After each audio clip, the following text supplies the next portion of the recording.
Glass blowing is one of the most well-known glass shaping techniques, and I'm here today at Louisville Glass Works to see how it's done. I'm hitting the road, searching for answers and finding great design. It's a quest for beauty, function, and of course, inspiration. Glass blowing is like nothing else I've ever seen. There's suspense, tension, danger. After all, they are working with fire. And of course, craftsmanship that you would not believe. And all of that to make a beautiful piece of art that is so fragile it breaks with one wrong move. Needless to say, I could have watched it all day long. But I eventually had to pick my jaw off the ground and do my job, learn about the process. So here's what I found out from glass artist Hyland. Glass blowing started centuries ago as a Roman art. And I believe Rome was really the one that kind of, like if we were to go back like 2,000 years, I mean, you would see a setup very similar to this. Really? I mean, as far as like the hand tools, the bench, sort of the whole working environment, obviously they wouldn't have controllers, etc. Yeah. You know, on their furnaces like we have them, but not much. Similar? Not much has changed over I'd say That's 2,000 incredible. years. It is pretty incredible. Well, that's one of the captivating things. I think one of the more captivating moments about glass blowing is that not only is it a fire art, but it is a relatively ancient, might not be the best word, but it is, you know, an old art. And a fire art it is. Glass blowing artists work in what is called a hot shop, which is a very appropriate name. This is what's considered the hot shop. Yeah, it's really hot right here. Yeah, right in front of us with the square door. This is the furnace, and this is where the material is being held. In this case, we have like a large ceramic bowl that's actually holding the molten material. So have you checked out to see how hot it is? I don't think I want to. I feel like I have a piece of bread and oh my gosh, that is hot. Yes, I felt like my face was melting off. So it's pretty warm. How do you get by that all day? You just keep the door shut as much as possible. So the working temperature of the furnace is about 2,100 degrees Fahrenheit. Is it miserable in the summer? It's warm. You know, winter is nice. I heard that it gets 110 in here in the summer. I believe it. Oh my gosh, that's amazing. It is amazing. And then once we've gathered the material from the furnace, we use this other piece of equipment that's also hot with these round doors. We call it a glory hole or like a reheating drum. And again, the temperature of this is probably actually a little bit hotter than the furnace, probably around 2250 Fahrenheit. And this allows us to make larger pieces and to work a piece for a long time. So like for example, if we wanted to put color on the piece like we have with the lamp fixture, we can come over here with the molten material, gather in this case like colored glass chunks, and then we can go back into this reheating drum and melt it in order to continue through the piece. The way that we start almost every piece, we start with a hollow tube that we call a blowpipe. So this is just like a big metal straw basically. I know. It does look like they're doing something illegal when they use the blowpipe. But trust me, glass blowing is perfectly wholesome. And on the tip of this is where we'll actually gather the glass, just pretty much just like honey, onto this to make just like a little ball.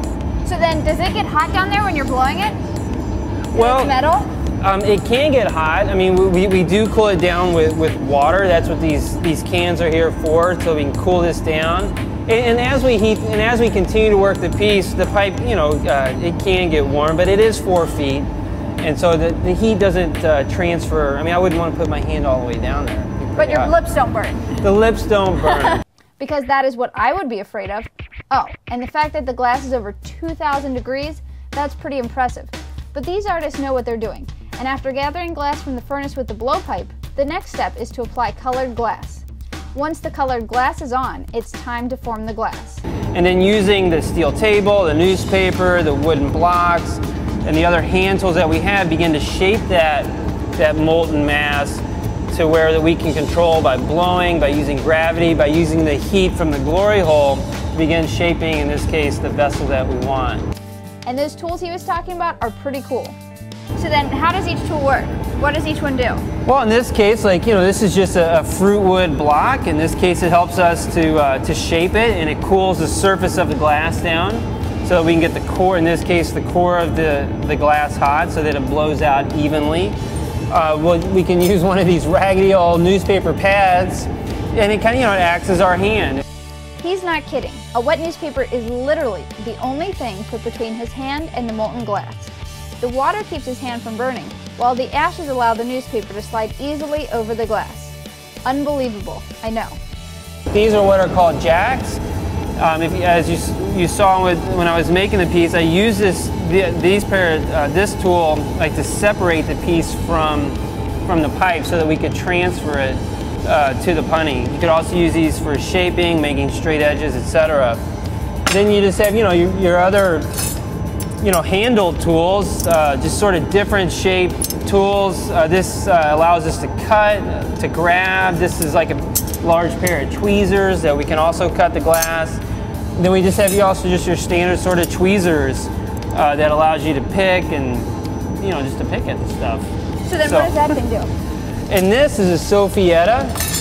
Typically after we've transferred the piece and we still want to shape it, well, we don't have a blowpipe to blow into it anymore.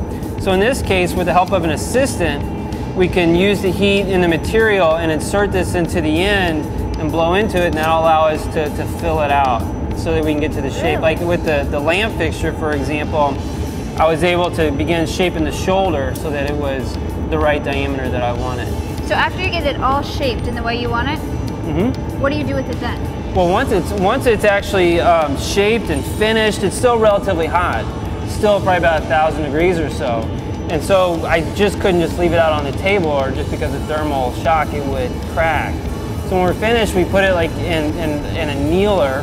In this case, it has electrical elements in it that keeps it at about 900 degrees. And it'll stay in there for about 12 hours, or basically overnight, to cool down slowly. Does that harden it? Well, no, it doesn't harden it. It goes through a process that's called annealing.